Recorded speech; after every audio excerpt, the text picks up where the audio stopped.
Hello नमस्कार, स्वागत आप सभी का let's to study YouTube channel पर। आज की इस क्लास में हम बात करने वाले हैं शिक्षण अभिक्षमता के अति महत्वपूर्ण प्रश्न। पीछे की क्लास में हमने ये समझा था कि शिक्षण अभिक्षमता क्या होती है, इसका महत्व क्या है और हर शिक्षक को इसका ज्ञान होना क्यों जरूरी है। अभी हम जो क्वेश्चन ले रहे हैं वो बीएसटीसी जो एग्जाम होने वाला है आपका इम्पोर्टेंट क्वेश्चन जो है उनके लिए आए हैं। इस जो शिक्षण अभिक्षमता का जो टॉपिक है ना वो आपके 50 क्वेश्चन का टॉपिक रहने वाला है। एक क्वेश्चन 3 नंबर का यानी कि आपके 150 नंबर का ये मैटर रहने वाला है। उम्मीद है कि आपने पिछली क्लास जरूर लगाई है जिसमें मैंने विस्तार से आपको ये बताया कि शिक्षण अभिक्षमता क्यों है, क्यों एक शिक्षक होने के नाते आप में इस गुण का होना जरूरी है, इसका समाज से क्या रिलेशन है और ये जो है किस प्रकार से आपकी जो प्रगति है, आपके जो फ्यूचर है उसको उत्तम बनाता है। तो ये सारी बातें हमने डिस्कस की थी। और अभी आपकी जानकारी के लिए मैं बता दूं कि जो शिक्षण अभिक्षमता है ना वो एक शिक्षक के लिए इस प्रकार का तरीका होता है कि वो जो उसके पास ज्ञान है, जो उसने नॉलेज लिया, वो बच्चों को इस तरीके से बता सके, अपनी लैंग्वेज को किस तरह से आसानी से करके हर एक बच्चे को, चाहे वो बहुत ज़्यादा होशियार बच्चा हो, चाहे वो बिल्कुल कमज़ोर बच्चा, तो उन तक अपनी भाषा को, अपने विचारों को, अपने ज्ञान को आसानी से पहुंचा सके। तो मेनली पॉइंट ये होता है शिक्षण अभिक्षमता के बारे में। तो हमने पीछे की क्लास में ये जो कम से कम हमने 20 क्वेश्चन किए थे उन पे हमने डिस्कस कर ली थी, वो भी पूरी विस्तार से।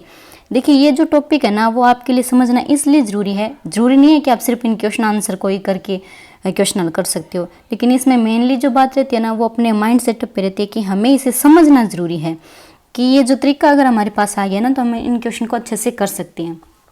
तो पिछली क्लास में मैंने 20 क्वेश्चन लिए थे और अब हम देखते हैं कम से कम 30 क्वेश्चन इस क्लास में हम करने की कोशिश करेंगे। तो बने रहिए हमारे साथ। और थे अगर आज तक लेट्स टू स्टडी चैनल ने सब्सक्राइब ना करिए तो सब्सक्राइब कर लो और इन ज़्यादा से ज़्यादा शेयर कर दो ताकि सारा यूँ और भी फ़ायदा मिले। तो अब हम देखते हैं ये जो 17 नंबर क्वेश्चन था ये हमने देख लिया था और उसके बाद 18 नंबर हो गया था, 19 भी हो गया था, 20 भी हो गया था। अब शुरू हो रहा है 21 नंबर क्वेश्चन। तो 21 नंबर क्वेश्चन क्या कहता है हमारा कि आपकी राय में एक अच्छे नागरिक में क्या गुण होने चाहिए। देखो भाई थे एक टीचर हो तो थारे राय में पूछा तो एक अच्छा नागरिक का क्या गुण होना चाहिए। तो नंबर ए शिक्षित होना चाहिए, हाँ शिक्षित होना चाहिए। नंबर बी वह निष्पक्ष हो, हाँ निष्पक्ष भी होना चाहिए यानी कि उसमें भेदभाव को कोई भाव नहीं होना चाहिए। नंबर सी उसे व्यावहारिक ज्ञान होना चाहिए। तो इसका जो आंसर देखते हैं नंबर डी, इसका उपरोक्त सभी रहना चाहिए। हाँ शिक्षित होने के साथ साथ वो निष्पक्ष भी हो। देखो अगर कोई बंदो अगर शिक्षित होएगा ना तो निष्पक्ष आप ही आप बन जाएगा। शिक्षित बंदे में इस चीज़ का नॉलेज होता है कि सही क्या है और गलत क्या है, उस हिसाब से वो फैसले लेता है। और व्यवहारिक ज्ञान किस तरह से उसे परिवार में बिहेव करना है, किस तरह से समाज में बिहेव करना है, तो वो सारा ज्ञान उसे शिक्षित होने की वजह से होता है उसमें। तो नेक्स्ट क्वेश्चन हम देखते हैं कि जब बच्चे झगड़ते हैं तो बड़ों को क्या करना चाहिए। तो देखते हैं कि अपना बेड़ोस में गटा बुरे झगड़ा करे तो अपन क्या करना चाहिए कि नहीं ले चोखो से लट्ठे कूट दिया नहीं, ऐसा नहीं करना चाहिए। हमें क्या करना है देखते हैं ऑप्शन कि बीच में पढ़ना चाहिए। देखते हैं आगे कि बीच में नहीं पढ़ना चाहिए, लड़न दो सिर फोड़न दो कोई बात को नहीं। नंबर सी है कि बीच में नहीं पढ़ना चाहिए परंतु ध्यान अवश्य रखना चाहिए। नंबर डी है कि दूसरे बच्चों के माता पिता के पास जाकर उनकी शिकायत करनी चाहिए। तो देखो शिकायत करना, बीच में पढ़ना ना पढ़ना ये तो कोई मैटर नहीं है, इसमें ये बताया गया राइट आंसर जो ये है कि बीच में तो नहीं पढ़े कोई बात नहीं, लेकिन उनका ध्यान अवश्य रखना चाहिए। भाई लड़ते लड़ते एक दूसरे को मारने पीटने ना लग जाए, तो इन सारी चीज़ों का ध्यान रखना चाहिए। नेक्स्ट में हम देखते हैं कि माता पिता की उपेक्षा का बालक के मन पर गहरा प्रभाव पड़ता है, क्यों। ये साइकोलॉजी से संबंधित प्रश्न है और इसे हम इसका जो है सारे ऑप्शन पढ़ने के बाद हम इसका राइट आंसर दे सकते हैं कि बालक का मन कोमल होता है। नंबर बी बालक स्वभाव से भावुक होता है। नंबर सी बालक में परिपक्वता का अभाव होता है। नंबर डी बालक माता पिता की उपेक्षा बर्दाश्त नहीं कर पाता है। देखो माता पिता की उपेक्षा यानी कि माता पिता जो है अपने बच्चे को अनदेखा करते हैं, यानी कि बच्चा खुद कोई काम करना चाहे फिर भी माता पिता बार बार टोक देंगे ना तेरू को नहीं है, ऐसे करके वो जो उसे टोकते रहते हैं ना तो वो बालक को उपेक्षित करते हैं, यानी कि उस हर काम में वो बालक जो है दब्बू सा महसूस करने लगता है। तो इसका जो है इन माता पिता की उपेक्षा का बालक के मन पर गहरा प्रभाव क्यों पड़ता है, क्योंकि बालक जो है उसका मन बिल्कुल कोमल होता है और जब हम उसे बार बार डांटते हैं, फटकारते हैं, तो वो उसके मन पे बात बैठ जाती है। तो इसलिए उसकी उपेक्षा नहीं करनी चाहिए। ज़्यादा से ज़्यादा बच्चों को मतलब प्रोत्साहित करना चाहिए कि हाँ आप इससे काम कर सकते हो, आप ये कर सकते हो। तो बच्चा क्या एक तो उत्साहित होगा और साथ ही उसमें जो है उस काम के प्रति लगन भी होगी, और साथ वो जो खुद अपने हाथों से काम करेगा तो वो ज़्यादा सीखेगा। तो ये था इसका आंसर। नेक्स्ट में हम देख लेते हैं 24 नंबर क्वेश्चन। अगर पड़ोसी मेरे घर के सामने कचरा फेंक दे तो मैं क्या करूँ? नंबर ए, उसे स्पष्ट रूप से नाराज़गी व्यक्त करूंगा। नंबर बी, मैं भी उसके घर के सामने कचरा फेंकूंगा। नंबर सी, पड़ोसी के ध्यान में लाकर हटवा दूंगा। देखो, नाराज़गी व्यक्त करना और उसके घर के सामने कचरा फेंकना, इससे तो लड़ाई ज़्यादा होगी। तो हम क्या करेंगे, उसको ध्यान में लाकर वो कचरा हटवा देंगे, ताकि बिन ध्यान में रहे कि भाई मैं कचरा गिर रही हूँ, अब वो टाल ला रहे हो, मतलब कि मैंने ऐसी गलती नहीं करनी चाहिए, तो उसे भी पता रहेगा, तो ऐसी गलती नहीं होगी फिर से। नेक्स्ट में हम देखते हैं कि कुशल नागरिकता का क्या तात्पर्य है। कुशल नागरिकता यानी कि समाज में रहने का जो तौर तरीका होता है, उसमें व्यवहार करना होता है, तो वो सारे एक कुशल नागरिक के गुण होते हैं। उसका अनुशासन हो गया, उसका कर्तव्यनिष्ठता हो गया, ये सारे जो गुण हैं, तो वो उसका तात्पर्य क्या है? देखो, कर्तव्यों का उचित पालन करना, हाँ ये भी होता है। नंबर बी, दैनिक जीवन में पैदा होने वाली कुरीतियों का निराकरण करना, हाँ ये भी हो सकता है। नंबर सी, नागरिक अधिकारों के प्रति सजग होना, हाँ ये भी है। नंबर डी, समस्त व्यक्तियों के कल्याण के लिए चिंतन मनन करना। देखो, इसमें जो कुशल नागरिक, ये सारे गुण हो सकते हैं, लेकिन कुशल नागरिक के गुण क्या होते हैं कि समाज के प्रति अपने जो कर्तव्य हैं, अपने जो उत्तरदायित्व है, उसका पालन करना, ये उसका जो है राइट आंसर रहता है। नेक्स्ट देखते हैं। नेक्स्ट में है कि अपने एक छात्र के परिवार में दुर्घटना घटित होने पर आप किसे वरीयता देंगे? आपके छात्र के परिवार में कोई दुर्घटना हो चुकी है तो आप क्या करोगे? तुरंत संबंधी परिवार से संपर्क करेंगे, भाई बहन फोन करके पूछांगा। नंबर 20, यथाशीघ्र प्रधानाचार्य को सूचित करेंगे, फोन करके बन बात पूछ गए रहे, आपका हेडमास्टर बन बतावांगा। नंबर सी, व्यक्तिगत स्तर पर यथासंभव सहायता कार्य में सहयोग करेंगे। नंबर डी, क्षतिपूर्ति अधिकारियों से मिलेगी, भाई पाएंगे इतनी नुकसान होगी फिर अधिकारियों मिलने जाऊंगा नहीं। इसमें जो राइट आंसर रहता है वो ये कि व्यक्तिगत स्तर पर जितना अपना संभव हो सके आप अभी खुद जाकर भी सहयोग करांगा, तो ये इसका राइट आंसर है। नेक्स्ट में हम देखते हैं।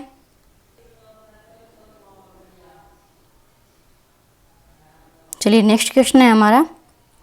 नेक्स्ट क्वेश्चन है कि कक्षा के कमजोर विद्यार्थियों को अतिरिक्त समय देकर पढ़ाना चाहिए, इस कथन से आप सहमत हैं? देखो, क्लास में 3 टाइप के बच्चे होते हैं, एक तो बहुत ज़्यादा इंटेलिजेंट, और एक मिडल, और एक बहुत ज़्यादा क्या होते हैं, डल, यानी कि बहुत ज़्यादा जो होते हैं कमज़ोर होते हैं। तो इनके लिए, कमज़ोर छात्रों के लिए अतिरिक्त समय देकर क्या हम उसे अच्छे से पढ़ा सकते हैं क्या? इस मैटर से आप सहमत हो क्या? तो इस बात से हम बिल्कुल सहमत हैं, क्योंकि मान लो जो बहुत सारे जो इंटेलिजेंट बच्चे होते हैं, बहुत ज़्यादा इंटेलिजेंट, वो तो एक बार बताने से समझ जाते हैं। जो मिडल में होते हैं उनको 1 या 2 बार बताने से समझ जाती हैं, लेकिन जो बिल्कुल कमज़ोर होते हैं उनको क्या बार बार अभ्यास कराने की ज़रूरत होती है। और वो भी कब, जब एक शिक्षक है ना, व्यक्तिगत रूप से अगर बच्चों को स्नेह के साथ जितना अच्छे से समझाएगा, बच्चे उतने ही अच्छे से समझेंगे। और ख़ासतौर से इन बच्चों का ना खुद प्रैक्टिकल करके सीखने दिया जाए तो वो अच्छे से समझ पाएंगे। ठीक है, तो इसका आंसर जो है कि हम बिल्कुल सहमत हैं इस बात से कि जो बच्चे हैं उनको ऐसे ही समझाना चाहिए। नेक्स्ट है 28 नंबर क्वेश्चन अपना कि मान लीजिए आप शिक्षक हैं तथा कोई विषय वस्तु आपको सम्यक स्पष्ट नहीं है, तो आप क्या करेंगे? ये आ गया भाई BSTC वालों। सोच लो कि आप एक अध्यापक हो, स्कूल में पढ़ाना रहे हो, थाने कोई बात समझ में ना आ रही, यानी कि कोई भी टॉपिक है भी टाइम में थाने समझ में ना आ रहे हो, तो ठीक है करूँगा, सोच लो। तो हम देखते हैं कि इसमें उस विषय वस्तु को छोड़ देंगे, भाई छोड़ दें क्या, मत हमारा छोड़ पढ़ने करानी। नंबर बी है कि स्वयं अध्ययन करके स्पष्ट करने का प्रयास करेंगे। नंबर सी, अन्य शिक्षक साथियों से विचार विमर्श करके स्पष्ट करने का प्रयास करेंगे। नंबर डी, भविष्य में देखेंगे। देखो, ये छोड़ देंगे और भविष्य में देखेंगे, ये तो बिल्कुल भी यहाँ पे जो है इसका राइट आंसर नहीं हो सकता। सी में देखते हैं कि अन्य शिक्षक साथियों के साथ विचार विमर्श करके स्पष्ट करने का प्रयास करेंगे। हाँ, हो सकता है विचार विमर्श कर सकते हैं, लेकिन जो सबसे राइट आंसर है वो ये कि हम खुद एक शिक्षक होने के नाते हमारे खुद का कर्तव्य बनता है कि अगर कोई जो टॉपिक हमारे से समझ में नहीं आ रहा है, हमसे स्पष्ट नहीं हो रहा है, तो हम खुद उस पर प्रयास करें और उसे ज़्यादा से ज़्यादा जो है क्लियर करने की कोशिश करें, ताकि भविष्य में अगर कोई भी बच्चा पूछे तो हम उसके सारे डाउट क्लियर कर सकें। तो इसका राइट आंसर ये रहता है। नेक्स्ट देखते हैं हम 29 नंबर क्वेश्चन कि शिक्षकों के अच्छे परिणाम न दे सकने का क्या कारण है? भाई शिक्षक हैं, बच्चों को अच्छे से नहीं पढ़ा रहे हैं, इसका क्या कारण है? भाई बच्चों को पढ़ाने के बाद भी अच्छे परिणाम नहीं आ रहे हैं, इसका कारण क्या है? नंबर ए सीखने की प्रोत्साहन भरी अवस्थाओं का अभाव।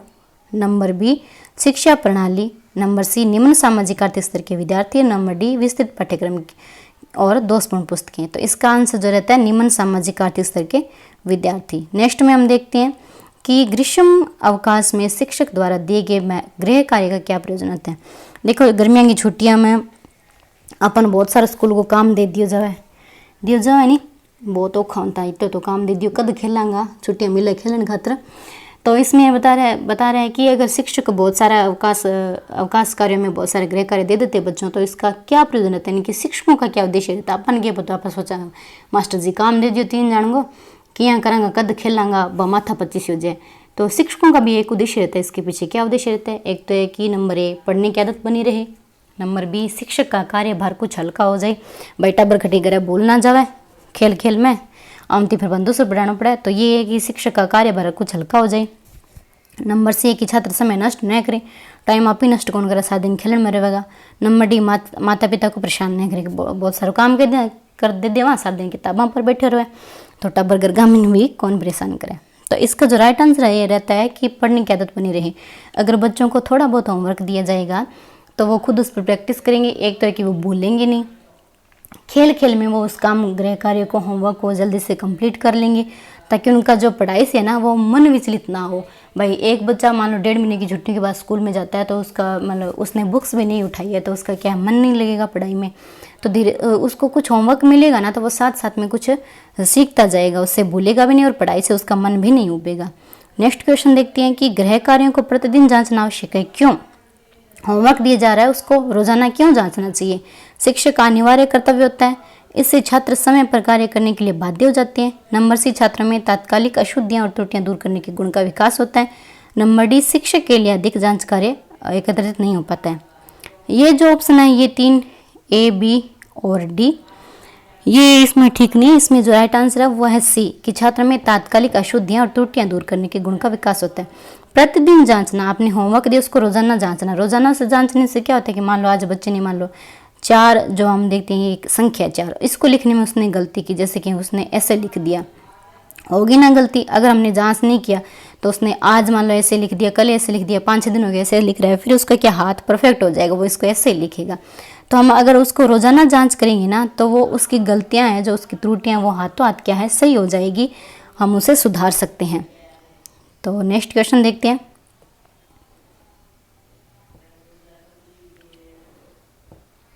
चलिए नेक्स्ट क्वेश्चन देखते हैं हम। नर्सरी विद्यालयों का प्राथमिक उद्देश्य क्या होता है।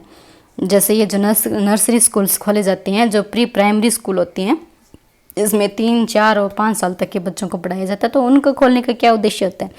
नंबर ए बालकों को विद्यालय की दिनचर्या के साथ समायोजित करने का प्रशिक्षण देना, ये तो जब प्राइमरी स्कूल में बच्चे आएंगे तो हो जाएंगे। नंबर बी व्यस्त माता पिता के बालकों में के उचित संरक्षण प्रदान करना। नंबर सी सामाजिक विकास की भूमिका तैयार करना। नंबर डी छात्रों को प्रायोगिक परिस्थितियों में रखना। तो इसका जो राइट आंसर रहता है वो है कि सामाजिक विकास की भूमिका तैयार करना। देखो जो प्री प्राइमरी स्तर के बच्चे होते हैं उनको जब नर्सरी वगैरह एलकेजी यूकेजी वगैरह में भेजा जाता है, तो उसमें वो क्या होता है, जो घर के जितने भी मान लो काम होते हैं, व्यवहार होते हैं, वो तो होते हैं घर में, तो होते हैं अनौपचारिक तरीके से। अगर वो स्कूलों में जाएगा तो उसको वो औपचारिक तरीके से वो सारी चीज़ें सिखाई जाएगी। तो इसका मेन जो पॉइंट होता है, मेन उद्देश्य होता है वो ये होता है कि सामाजिक विकास की भूमिका तैयार की जाए। नेक्स्ट देखते हैं कि किशोर छात्रों में अनुशासनहीनता के निदान का सर्वोत्तम उपाय क्या है। जो किशोर छात्र होते हैं, जो विद्यार्थी होते हैं, उनमें अनुशासनहीनता हो जाती है, तो उसके निदान का उपाय क्या है। नंबर 1 छात्रों को तात्कालिक रूप से दंडित करना, भाई उद्दंडता करे तो ले डंडा बन पीट दो नहीं। नंबर बी है कि छात्रों की समस्याओं से परिचित होना। नंबर सी छात्रों पर भययुक्त शासन करना, कि मान लो भयपूर्ण वातावरण बना देना ताकि वो उद्दंडता करी ना। नंबर डी छात्रों से सीधे संपर्क अनुशासनहीनता के कारणों को ज्ञात करना, भाई छात्र से सीधा संपर्क करके, डायरेक्ट संपर्क करके उसकी कारण क्या उनको जानना नहीं। यहाँ पे जो हम राइट आंसर मानेंगे वो है कि छात्रों की समस्याओं से परिचित होना। देखो मनोविज्ञान एक ऐसा टॉपिक है जो ये कहता है कि अगर चाहे बच्चा हो चाहे किशोर हो, जो भी हो, अगर वो कुछ अनुशासनहीनता कर रहा है तो उसके पीछे कोई कारण है। तो इसका मेन उद्देश्य यही रहता है कि हम उसका निदान कैसे कर सकते हैं कि पहले उसकी समस्याओं से परिचित हो, भाई क्या समस्या है, किस प्रकार की समस्या है, कब से समस्या है, और किस कारण से समस्या हो रही है और इसका निदान कैसे हो सकता है। तो इन सारे तरीकों को लेकर चलना होता है। तो सबसे जो प्रथम इसका स्टेप होता है वो ये होता है कि इसकी समस्याओं से परिचित होना। ठीक है, नेक्स्ट में हम देखते हैं कि पूर्व प्राथमिक स्तर के बालक पारस्परिक रूप से प्रदर्शित करते हैं। पूर्व प्राथमिक स्तर के बालक 3, 4 और 5 साल के जो बच्चे होते हैं, ये पूर्व प्राथमिक स्तर के बालक होते हैं, उनके पारस्परिक रूप से प्रदर्शित करते हैं। क्या प्रदर्शित करते हैं कि नंबर ए अधिक प्रेम बजाय आक्रामक भावनाओं के, नंबर बी अधिक आक्रामक स्नेह की तुलना में, नंबर सी अधिक प्रतिरोधी कार्य बजाय उपयुक्त दोनों के, नंबर डी अधिक स्नेहपूर्ण परिस्थिति में कार्य बजाय एक दोनों के। देखो जो पूर्व प्राथमिक बच्चे हैं वो पारस्परिक सहयोग कैसे, पारस्परिक रूप से कैसे मिलकर कार्य करेंगे अगर उन्हें स्नेहपूर्ण स्थिति मिलेगी, उन्हें देखो प्रेम के बजाय आक्रामक भावनाएं मिलेगी, तो बच्चे जो है वो क्या दब्बू बनेंगे और साथ ही क्या है वो कुछ गलत तरीके अपनाएंगे और आक्रामक स्नेह, आक्रामक भाव अपनाते हैं अगर शिक्षक, तो भी उनके लिए हानिकारक है। लेकिन यहाँ पे हमें क्या करना है, जो पूर्व प्राथमिक स्तर के बच्चे हैं उनको इस तरीके से बढ़ाना है, स्नेहपूर्ण परिस्थितियाँ उत्पन्न करनी है जिसमें प्रेम भी हो, स्नेह भी हो और उनको सपोर्ट भी हो, तो बच्चे ज़्यादा सीख पाएंगे। नेक्स्ट देखते हैं, नेक्स्ट में है कि निम्नलिखित में से किसे नर्सरी शिक्षा का उद्देश्य नहीं माना जा सकता। नंबर ए बालक की देखभाल तथा उसे अच्छे आदतों हेतु प्रशिक्षित करना, नंबर बी बौद्धिक योग्यताओं हेतु उत्तम उद्दीपन व्यवस्था करना, नंबर सी स्वयंगात्मक नियंत्रण हेतु मार्गदर्शन करना, नंबर डी सामान्य रूप से कार्य तथा कौशलों को सीखने की आदतों का विकास करना। देखो एक पॉइंट ये रहता है कि उद्देश्य है या उद्देश्य नहीं है, पहले इसे अच्छे से पढ़ लो आप। यहाँ पे पूछा कि उद्देश्य कौन सा नहीं है। देखो बालक की देखभाल अच्छी आदतों के हेतु प्रशिक्षित करना, हाँ ठीक है, नर्सरी स्कूल के बच्चे होते हैं उनकी देखभाल भी अच्छी होनी चाहिए, उनमें जो अच्छी आदतें होती है जैसे कि हेल्थ हैबिट्स, जैसे कि खाना खाने से पहले हाथ धो, सुबह उठते ही ब्रश करो, इस प्रकार की जो बहुत सारी अच्छी आदतें होती है वो इन्हें सिखाई जाए। नंबर बी कह रहे हैं कि बौद्धिक योग्यता में तो उत्तम उद्दीपन व्यवस्था करना, उन्हें इस प्रकार की क्रिया एक्टिविटी दी जाए ताकि उनका जो मानसिक विकास भी उत्तम हो। नंबर डी कह रहे हैं कि सामान्य रूप से कार्य तथा कौशलों के सीखने का आत्मा का विकास करना, हाँ ठीक है, ये भी बच्चों को सिखाना चाहिए। अब इसका उद्देश्य क्या नहीं है, स्वयंगात्मक नियंत्रण हेतु मार्गदर्शन करना। देखो जो नर्सरी स्कूल के बच्चे होते हैं बहुत छोटे होते हैं, उनमें ये ज्ञान नहीं होता है कि वो कैसे अपने स्वयं को नियंत्रण कर सके। अगर बच्चों के हाथ से कुछ चीज़ छीन ली जाती है तो वो रोने लग जाते हैं, तो उनमें उस समय वो जो है भाव नहीं होता है कि हम क्यों रो रहे हैं, उन्हें बस वो चीज़ चाहिए, मतलब चाहिए। तो इस प्रकार से उन्हें स्वयंगात्मक नियंत्रण हेतु मार्गदर्शन हम नहीं दे सकते। ठीक, नेक्स्ट क्वेश्चन देखते हैं कि ग्रामीण इलाके के लोगों की साक्षरता दर कम होने का कारण क्या है। मेनली कारण क्या है कि ग्रामीण इलाके के बच्चों की साक्षरता दर कम है। नंबर ए उनकी अपने बच्चों को विद्यालय भेजने की अनिच्छा, नंबर बी उनकी कमजोर आर्थिक स्थिति, नंबर सी ग्रामीण विद्यालय में अच्छी शिक्षण सुविधाओं की कमी, नंबर डी वर्तमान शिक्षा पद्धति की निरक्षरता। देखो ये जो कारण है वो इतने मायने नहीं रखते जितना कि वो उनके माता पिता के अपने बच्चों को स्कूल भेजने की अनिच्छा। गाँव में ये बनी छोटा टाबर बना और स्कूल ना जाई, मेरे बहन बहन संभालना है। तो इस प्रकार से ये होता है कि माता पिता खुद ही अपने बच्चों को नहीं भेजना चाहते हैं, तो साक्षरता दर कम होती है। ठीक है, अब हम नेक्स्ट में देखते हैं। नेक्स्ट क्वेश्चन है कि सामाजिक परिवर्तन के लिए अध्यापकों का क्या योगदान होना चाहिए। अगर समाज में परिवर्तन करना है, समाज की जो पुरानी धारणाएं हैं, कुप्रथाएं हैं या फिर जो भी विचार हैं बने हुए, उन सभी को अगर चेंज करना है, एक अच्छे समाज का विकास करना है, तो एक अध्यापक को क्या करना होगा। नंबर ए सभी स्तरों पर नेता के रूप में योगदान देना, भाई नेताजी मन का चाल बोकरा। नंबर बी उच्चतर सामाजिक गति के लिए अच्छे परिणाम देना। नंबर सी समाज सेवा द्वारा राष्ट्र को महान बनाना। नंबर डी विभिन्न संस्थाओं के बीच सहसंबंध करना। देखो ये जो 3 ऑप्शन है ये इतने मायने नहीं रखते। यहाँ पे हम देखते हैं कि समाज सेवा द्वारा राष्ट्र को महान बनाना। अगर एक शिक्षक राष्ट्र के नागरिकों को महान बनाने की कोशिश करेगा, यानी कि जो भी उसके स्टूडेंट हैं, उसके विद्यार्थी हैं, उनको वो इस प्रकार से ज्ञान देगा कि कैसे विद्यालय में, समाज में अपना जो कर्तव्य है, अपने जो भी कार्य हैं उनको कैसे निभाना है, किस तरीके का हमें व्यवहार करना है। अगर वो अपने बच्चों को सिखाएगा, शिक्षक राष्ट्र प्रेम की भावना सिखाएगा, राष्ट्रभक्ति के बारे में उन बच्चों को सिखाएगा, तो ये पक्का है कि वो समाज सेवा के द्वारा राष्ट्र को एक महान बना सकता है। तो सामाजिक परिवर्तन एक अध्यापक कर सकता है बच्चों में अच्छी सामाजिक प्रेरणा विकसित करके। नंबर 38 के विद्यालय में सामाजिकता की भावना के विकास के लिए क्या आवश्यक है। अगर विद्यालय में हम सामाजिकता की भावना अपनाना चाहते हैं बच्चों के अंदर, तो हम क्या कर सकते हैं? सहयोग, मित्रता, प्रतिस्पर्धा ज्ञात नहीं। प्रतिस्पर्धा तो होगी नहीं क्योंकि इससे सामाजिकता बनेगी नहीं, बिखरेगी। मित्रता ठीक ठाक है, लेकिन सहयोग ये जो सामाजिकता की भावना, ये जो टॉपिक है ना, ये हम कह सकते हैं कि जो जो प्रोजेक्ट विधि है ना, प्रोजेक्ट विधि जो किलपैट्रिक ने दी थी, उसके आधार पर ये यहाँ पे ये टॉपिक लिया गया है कि अगर बच्चों को सहयोग के द्वारा एक दूसरे को सहयोग देकर हम उसे प्रोत्साहित करेंगे तो सामाजिकता की भावना का ज़्यादा विकास होगा। नेक्स्ट देख लेते हैं कि अच्छे मानवीय संबंध बनाने का सबसे अच्छा तरीका कौन सा है। नंबर ए, दूसरों की भावनाओं को समझना। नंबर बी, मित्रों को उनके कठिन समय में सहायता करना। हाँ ठीक है, ये भी। नंबर सी, हमेशा अपनी समस्याओं के बारे में दूसरों को बताना। नहीं, इससे तो कुछ नहीं होगा। नंबर डी, मित्रों से बार बार मिलते रहना। तो इसमें जो राइट आंसर है वो दूसरों की भावनाओं को समझना। जब तक हम दूसरों की भावनाओं को, उनकी पीड़ा को, तकलीफ़ों को, कष्टों को और उनके जो भी उन पर बीत रहे उनको अगर भावनाओं से हम नहीं समझेंगे, तब तक हम मानवीय संबंध अच्छे से नहीं बना सकेंगे। ये जो है एक शिक्षक का भी महत्वपूर्ण गुण होना चाहिए। जैसे कि एक बच्चा है, मान लो वो स्कूल में होमवर्क नहीं करके आ रहा है, आ गया, उसे पीट दिया, दूसरे दिन भी पीट दिया, तीसरे दिन भी पीट दिया। अगर शिक्षक में इस तरह का भाव ही नहीं है कि वो बच्चे को पूछे कि उसे तकलीफ़ क्या है, क्यों नहीं वो करके आ रहा है होमवर्क, कारण क्या है, जब तक वो भावनात्मक रूप से उससे नहीं जुड़ेगा ना, तब तक वो अपने बच्चों को भी अच्छे से नहीं पढ़ा सकेगा। तो मेनली रीज़न ये है कि बच्चों की, सामने वालों की भावनाओं को अच्छे से समझना जरूरी है। ठीक है, नेक्स्ट देखते हैं कि अच्छे मानवीय संबंध बनाने का सबसे अच्छा तरीका क्या है। ये हमने देख लिया कि दूसरे की भावनाओं को समझना। नेक्स्ट देखते हैं कि प्राय शिक्षक कक्षा की गति को भली भांति पहचान पाने में स्वयं को असमर्थ पाते हैं। इसका सर्वोत्तम उदाहरण हो सकता है, शिक्षक जो होता है कक्षा की गतिविधि को नहीं समझ पाता है। कि जो एक मान लो नया शिक्षक है, क्लासरूम में आया और बच्चों की जो गतिविधियाँ उनको नहीं समझ पा रहा है। कोई बच्चे खेल रहे हैं, कोई बातें कर रहे हैं, कोई लड़ाई झगड़ा कर रहे हैं, और मान लो कोई शिक्षक की बात पे ध्यान ही नहीं दे रहा है, तो वो क्या है, वो बच्चों जो विद्यालय में लेके आते हैं ना बच्चे, तो अपने आसपास के वातावरण का बिहेव होता है उन बच्चों में।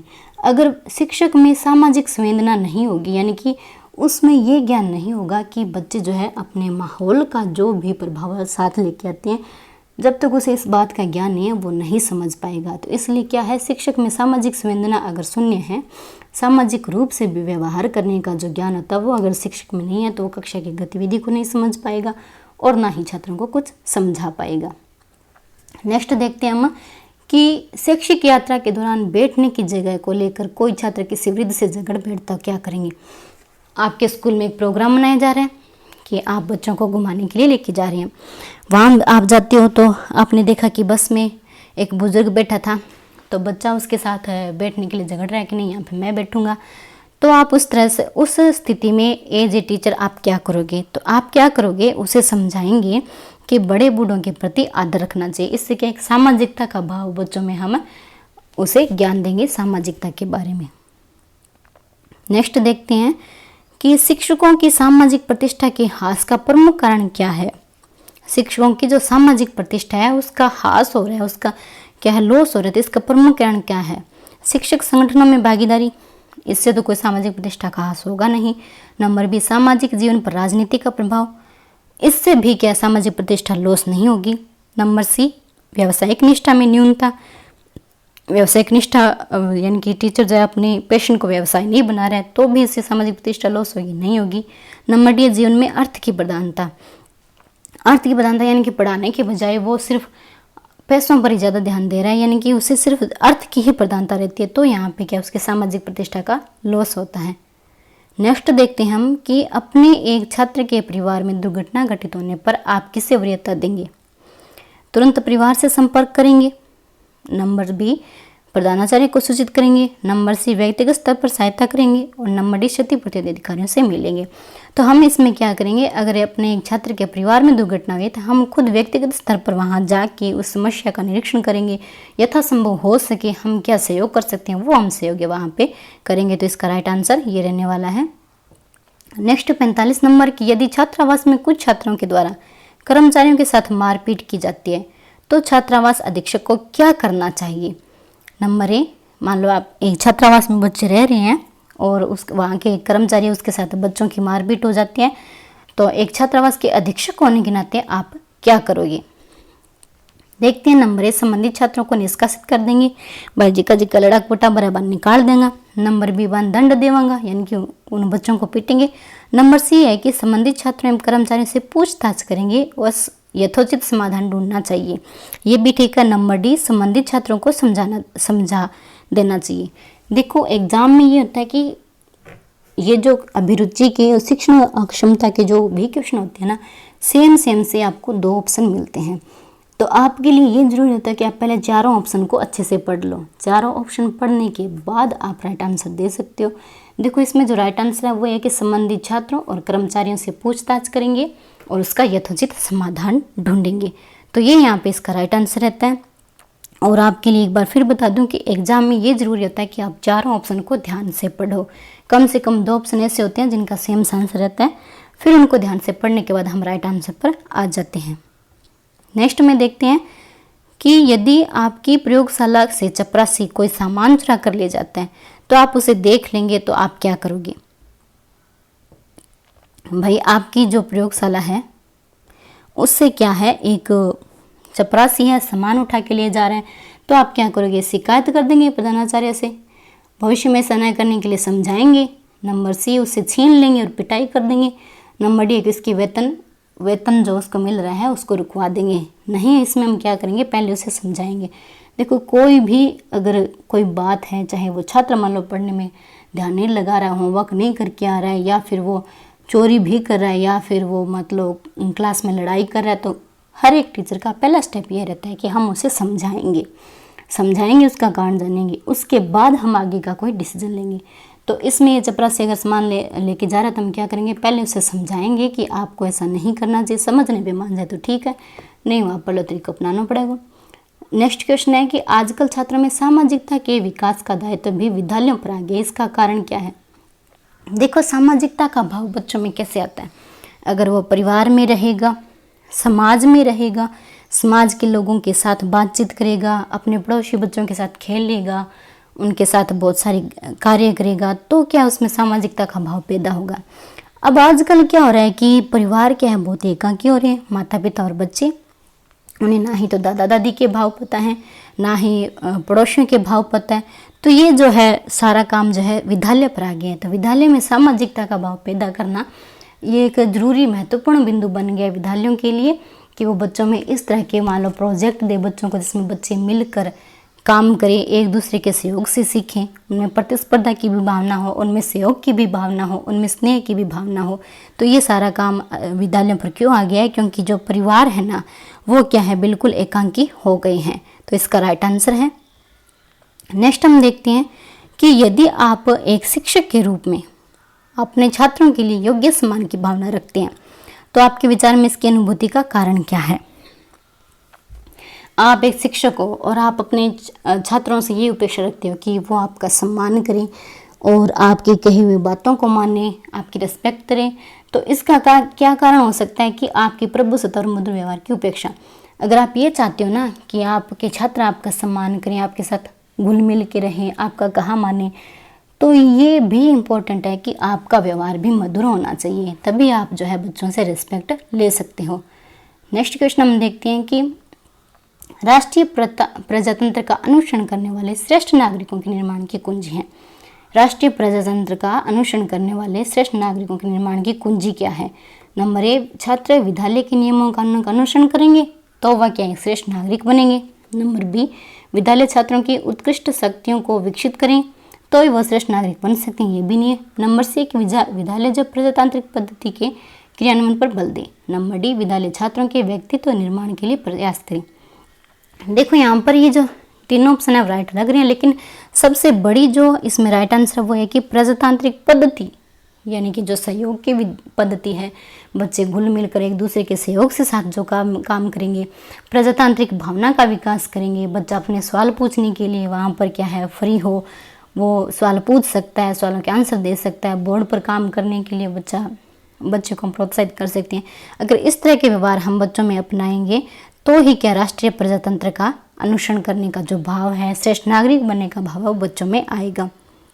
नेक्स्ट क्वेश्चन हम देख लेते हैं कि प्राय सामाजिक विकास के संदर्भ में बालक बालिकाओं में निम्नलिखित विभेद उजागर होते हैं। सामाजिक विकास में अगर हम देखें तो बालक और बालिकाओं में भी विभेद उजागर होते हैं। इसका कारण क्या है? नंबर ए, बालिकाओं की अपेक्षा बालक सामाजिक नियमों का कठोर अनुसरण करते हैं। नंबर बी, बालिकाओं की अपेक्षा बालक सामाजिक गुणों पर अधिक बल देते हैं। नंबर सी, बालिकाएं प्राय बालकों की अपेक्षा निम्न स्तरीय गामक विकासों पर बल देती हैं। नंबर डी, बालिकाएं प्राय जैंपू प्रकृति की होती है जब वे अजनबी व्यक्ति से व्यवहार करती है। देखो यहाँ पर जो ये चार ऑप्शन है वो सेम से लग रहे हैं, लेकिन इनको बार बार पढ़ने के बाद हम ये समझ आते हैं कि बालिकाओं की अपेक्षा बालक सामाजिक गुणों पर अधिक बल देते हैं। इसका राइट आंसर ये रहता है कि ये सामाजिक नियमों का कठोर अनुसरण करते हैं। इसका कोई मतलब नहीं है। बालिकाएं गामक विकास पर ज़्यादा ध्यान देती है, बालक नहीं देती, ये भी इसमें राइट नहीं है। और डी ये कह रहा है कि बालिकाएं जो संकालु प्रकृति की होती है, ये इसमें जो सब है जो इसका राइट आंसर नहीं है। इसका राइट आंसर ये है कि बालिकाओं की अपेक्षा बालक सामाजिक गुणों पर अधिक बल देते हैं। सामाजिकता की जो भावना होती है उसमें बढ़ चढ़कर भाग लेना, एक दूसरे का सहयोग करना, सब कार्य को मिलजुल कर करना, सहयोग, प्रेम, स्नेह की भावना, इन सभी पे जो है ये बच्चे जो है अधिक बल देते हैं। तो ये यहाँ पे जो है विभेद उजागर होता है। तो नेक्स्ट देख लेते हैं। चलिए आज के लिए हम 50 क्वेश्चन ही करते हैं। उम्मीद है कि आपको ये क्लास बहुत अच्छे से समझ में आई है और आप इन सब क्वेश्चनों को हल करना भी सीख गए हैं। तो आप इन्हें इस क्लास को ज़्यादा से ज़्यादा शेयर कर दीजिए, हमारे चैनल सब्सक्राइब कर लो लेट्स टू स्टडी, और ज़्यादा से ज़्यादा लाइक कीजिए। मिलते हैं ऐसे ही इम्पोर्टेंट क्वेश्चंस के साथ नेक्स्ट क्लास में। तब तक के लिए थैंक यू।